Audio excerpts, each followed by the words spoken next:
Merry Christmas, Britain. It's 38 minutes past midday.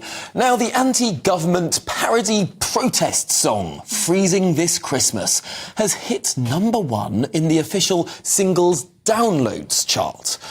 It's against Keir Starmer, isn't it? Yes, it's pointedly against Keir Starmer. Let's give you a reminder of just how.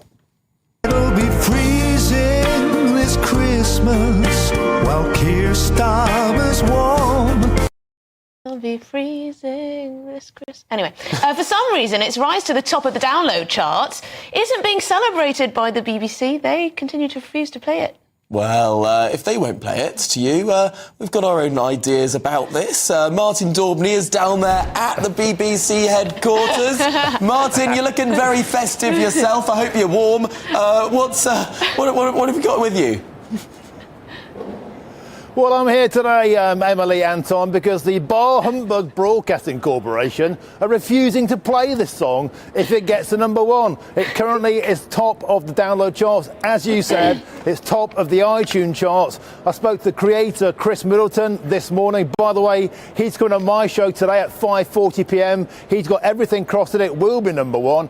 They've raised a staggering £34,000 in donations on their Just Giving page. Every penny of that is going to pensioners this winter. The entire thing is meant to be a protest song, but also it's good-spirited. This lot have completely lost their sense of humour. Do you remember in 1977 they refused to play God Save the Queen by the Sex Pistols when that got to #1? Too spicy. They refused to play Relax by Frankie Goes to Hollywood because that was too spicy. They're doing it again, and guess what? The Streisand effect. If you ban something, guess what?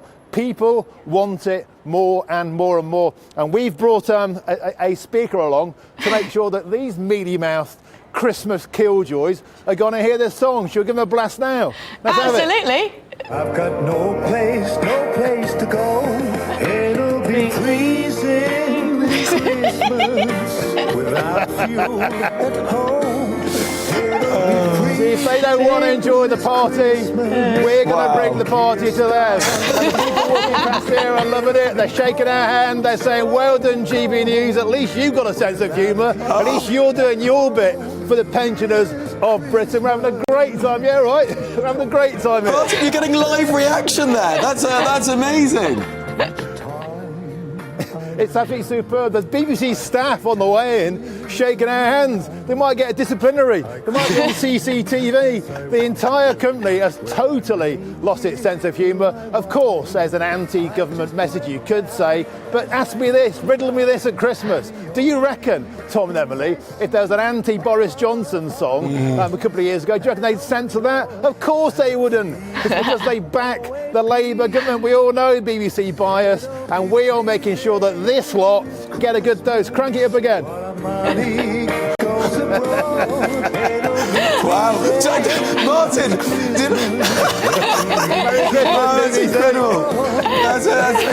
This is TV gold. Did I detect in your dance move there a bit of inspiration from the new president of the United States? A bit of the sort of angular, fist held, sort of jiggling backwards and forwards. Is this the new dance craze? Yeah, the sort of dad dance. I'm good at dad dancing, and I'm sober. It's before lunch. You wait until later on. But like I say, 5:40 today is when the official Christmas #1 is announced. Chris Middleton, the creator of Freezing This Christmas by Sir Starmer and the Granny Harmers, will be on my show, and you can still make a difference. Download it. He tells me you go to Spotify, you go to Apple iTunes, you go to Amazon. Anywhere you normally download and buy 79 pence a pop. Every penny goes to keeping pensioners warm this Christmas. Fantastic. No profit will be kept. It's a charity single. You can make a difference. All eyes on 5:30 today. There's still time to get stuck in. Okay, yank up the volume one last time for us, Martin. Yank it up. Yeah, we're going to crank it up. Just crank it up, Merry Brilliant. Christmas, BBC. Oh, we don't deserve Martin. We don't deserve You don't get Martin. that on other channels, do No, you? you don't get that on other channels. Oh, that is brilliant. Martin, you know what? He's gone above and beyond this afternoon, so you'll have to tune into his show at 5:45 to speak to the maker of that song. It's doing well. It's doing well. It's #1 in the downloads charts. It needs to get into the top 40 of the main charts, but it could get there. I think it's on 60. It was on 60 yesterday, so I think it needs to go up a little bit more. Exactly, because being #1 on the downloads charts is different from the overall charts because so many people now stream their music. So you Grinch. I don't want to get people's hopes up too much. I can't see it happening, but maybe there'll be a late surge. Well, put some money in your pocket. Take some money out of your pocket and you know, download it. Why not? Actually, no incentives. I just want to do one thing quickly because there's an Keir Starmer song that's reached #1 in the official singles download charts, and the BBC has so far refused to play it. Should we play a little snippet of it? Let's have it. Let me hear it. Let's do it. It'll be freezing this Christmas without fuel at home. It'll be freezing this Christmas while Keir Starmer's warm. It'll be cold, so cold, without fuel at home this Christmas. She told me that she doesn't get out of bed till midday because she didn't want to turn the heating on.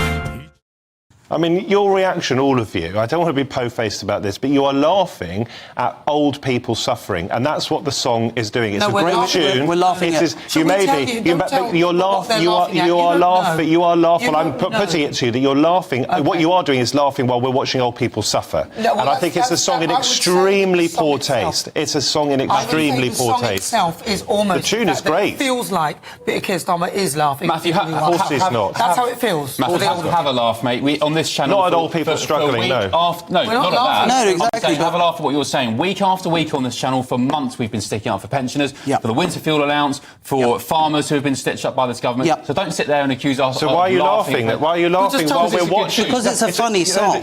But you're watching old people suffering. I can't laugh at that. I find no humour in it at all. I've already told you I thought it was a mistake politically and policy-wise. The one thing I will not be doing is laughing at a song where we're watching old people struggling and apparently freezing to death. It's actually the words, and what people are laughing at is the fact that actually it's an irony that Keir Starmer stood on a plinth of integrity, and he never mentioned it in his manifesto, and we're listening to the words, and in a sense, it's such a disgrace. How can you sit there and accuse us of laughing at pensioners when the work and the graft and the attention we've given on this issue, when it's your party, Matthew, the people you come on this channel to support, who have implemented this policy? You are the joke here, unfortunately. No, but that's just an ad hominem. You're calling me a joke. I'm criticising you for laughing while we're watching pensioners struggle. It's a policy that I've already called the government out for it. OK? I thought it was a mistake. But the people at the heart of this are the people who are struggling. And to make a song which generates amongst some people laughter and mirth when you're watching people really struggle says it all. It makes me think that the concern is to bash Labour rather than stick up with vulnerable old people. Unbelievably disingenuous, actually, to be fair. I mean every word of it. No, you're being unbelievably disingenuous. You're entitled to your view. Behaving, and so are you. And the bottom line is this, right? The song itself points out an absolute irony of Keir Starmer's government, and that's what we're laughing at. We're not laughing at the pensioners, we're laughing at the fact that this man stood on a plinth of integrity and then he did things that were not in his manifesto, and people probably voted for him. I don't think any of it is funny. I think none of it is funny. No, and I think laughing while we're watching old people struggle is in bad taste. Matthew, you know we're not laughing at pensioners struggling. As I keep saying, we have on this channel been absolutely religious. Don't even waste your time defending that. We don't need to. But listen, on the song, a BBC spokesperson said that the decisions on what stations play are always made with the relevant audiences and context in mind. Right, so that's that. Thank you very much, Matthew Stadlin, and also Kane Blackwell.